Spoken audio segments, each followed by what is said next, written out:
my friends and fellow VEDSies. Now, as a part of my VEDS prep process, sometime during the summer, I go back and watch a lot of old VEDS videos. And in doing so, I stumbled upon Jeffrey's Day 7 video from last year. I did plan this before Jeffrey brought it back, I promise. The premise is as simple as it is fun. We all have phrases that we've picked up over the years. So Jeffrey gave us some examples from his life and asked us to guess where they were from. And I'm gonna do the same thing a year later, because why the fuck not? Jeffrey brought it back, so can I. Now, I am trying to hit the sweet spot of things that are not so ubiquitous in the zeitgeist that they are obvious, but also, possible for people to get. No Lord of the Rings or Pride and Prejudice or Princess Bride, but also no obscure fanfics that stopped updating in 2013 or references to my high school's production of Secret Garden or anything like that. Anyway, the answers are going to be at the end, and I hope you play along. Can you believe to learn? Money, money, money by the pound. Looks like credit card companies can be deceiving. Usta! Okay, I love you, bye-bye, and off we go. If I had a nickel for every time blank happened, I'd have 2 nickels, which isn't a lot, but it's weird that it's happened twice. Wonderful, wonderful. I have 1 job on this lousy ship. It's stupid, but I'm gonna do it. Here we go. What's sexier than blank? Nothing. Foreshadowing is a literary device. Hans the brainworm first eats your brain, then you go insane. Play? Technically, a dangerous pastime. Dadu. And for what? Half the day you have, and no bicycle. Alright, you got that? You ready? Good. Can you believe to learn? Can you believe to learn is a classic draw theme moment and a perfect example of them rewiring the fandom's brains and making all of us less comprehensible. There's so many moments of theirs like that, but Can You Believe to Learn is probably the one I say the most often. Money, money, money by the pound. This one is random even by my standard. It's a line from one of the villain songs from the movie Pete's Dragon, which just sort of stuck in my brain, especially after the Drunk Disney episode. Looks like credit card companies can be deceiving. It isn't really VEDS until I randomly bring up the electric company, and this is one of my favorite quotes from that show. This is a scene that is scripted even in the context of the show. The writers got to be a little more clever than normal, and I just love it. Usta! We watched a lot of VeggieTales growing up, and so there are a lot of VeggieTale references in my head. However, Usta from the I Love My Lips song gets a lot of use. It sort of became like a stand-in curse word in my family, if that makes sense. Like, if you hit a pothole, you say Usta. Okay, I love you, bye-bye. This one's a classic Animaniacs quote from Buttons and Mindy. As a kid, I thought it was really cute, and so I said it all the time. And off we go. My parents had to stop using this phrase when I was growing up because it was impossible for me not to launch into a spoonful of sugar from Mary Poppins. I still think it every time, but now I can restrain myself. If I had a nickel for every time blank happened, I'd have 2 nickels, which isn't a lot, but it's weird that it's happened twice. I think Phineas and Ferb is one of the most notable influences on the millennial Gen Z cusper sense of humor. This particular quote is from the movie Phineas and Ferb Across the Second Dimension, and it also became a meme format, and it also just became a thing I say a lot. Wonderful, wonderful. Because I am simultaneously 25 and 85, you might not be surprised to learn that I watched a lot of Lawrence Welk growing up. And while I don't think it's usually obvious, you can't usually tell unless I bring up Sissy King, Bobby Burgess, Arthur Duncan. Sometimes it does show a little. I worked at a Hallmark seasonally during college and developed a weird habit that when we were busy, I would start switching languages, usually just for counting, but not exclusively.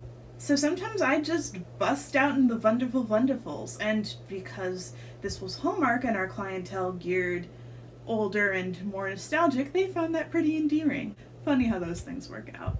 I have one job on this lousy ship. It's stupid, but I'm gonna do it. If you like Star Trek but haven't seen Galaxy Quest, you need to remedy that situation. Actually, scratch that. Regardless of your stance on Star Trek, you need to see Galaxy Quest. What, you're not gonna pause this video to go watch a movie?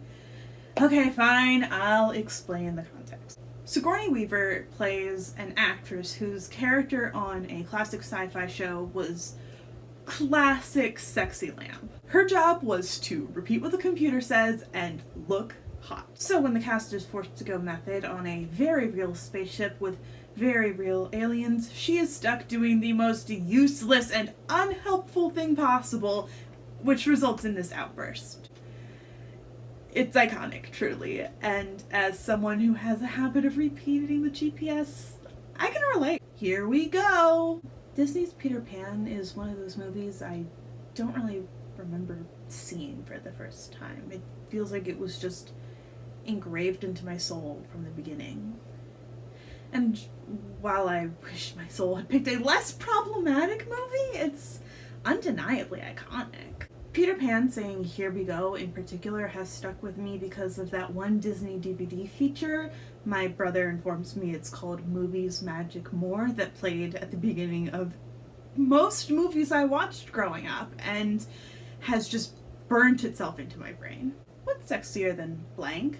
Nothing.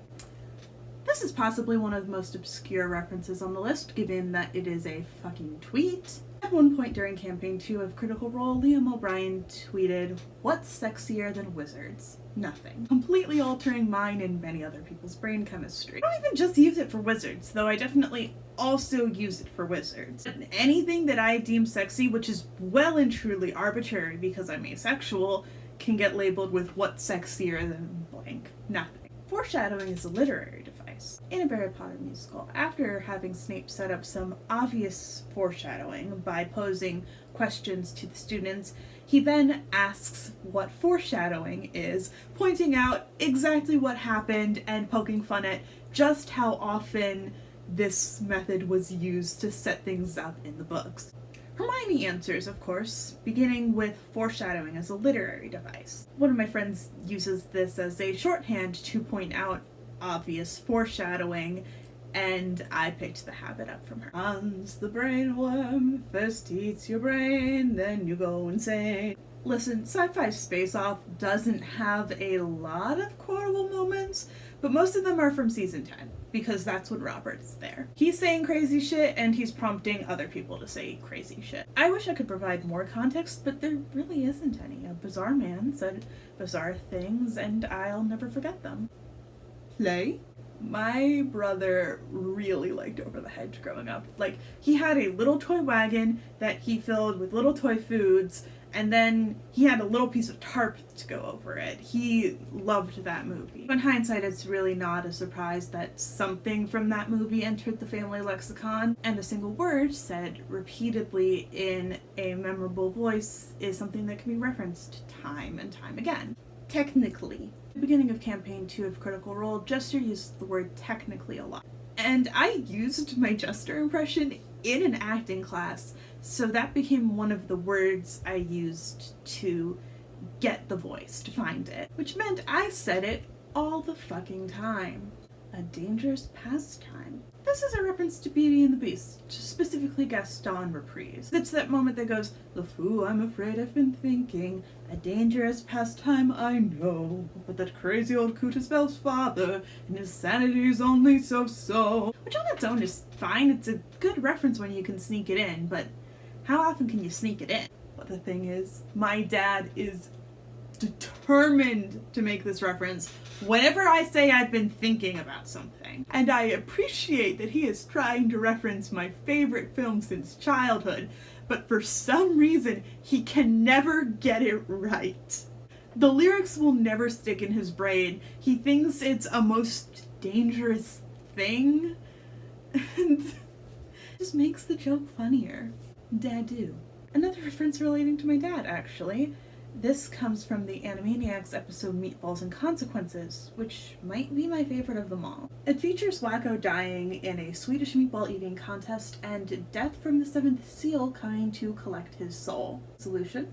Burden Death with fatherhood until he relents. So naturally we incorporated the awful nickname of Dadu into the things we call my father. And for what? The Lightning Thief musical is kind of brilliant, more than it really has any right to be. One of the most obvious moments is when during the song The Last Day of Summer, during Luke's reveal, he sings what is essentially an evil version of Percy's mean solo Good Kid. It's brilliant, but it's also the exact level of catchy and campy that theater majors who founded the Chick Hicks fanfic book club of course turned into a joke. See, on the original cast recording it sounds just touchy.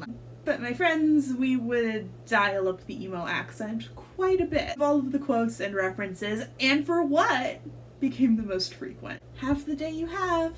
The Odd Life of Timothy Green, a movie I don't think anyone has thought about since it came out. That being said, the moment of the parents not wanting to put too much pressure on their son to have a good day and so instead wishing him to have the day he has imprinted on my family.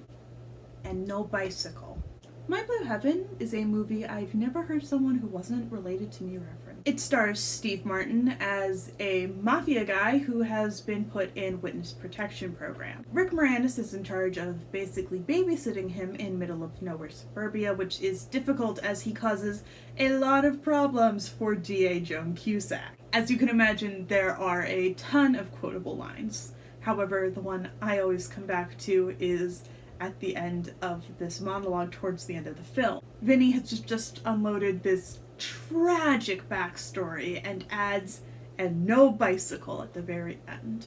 Just a cherry on top of the tragedy, and my favorite way to add humor to sad stories with folks who are in the know. Okay, so those are some of the references I use in my everyday life. 20 to be exact. So I'm curious to hear how you guys did. Not that it's a test, I just think it'll be really funny if someone did really well or if they didn't understand any of it. And with that, my friends and fellow VEDSies, I'll see you tomorrow.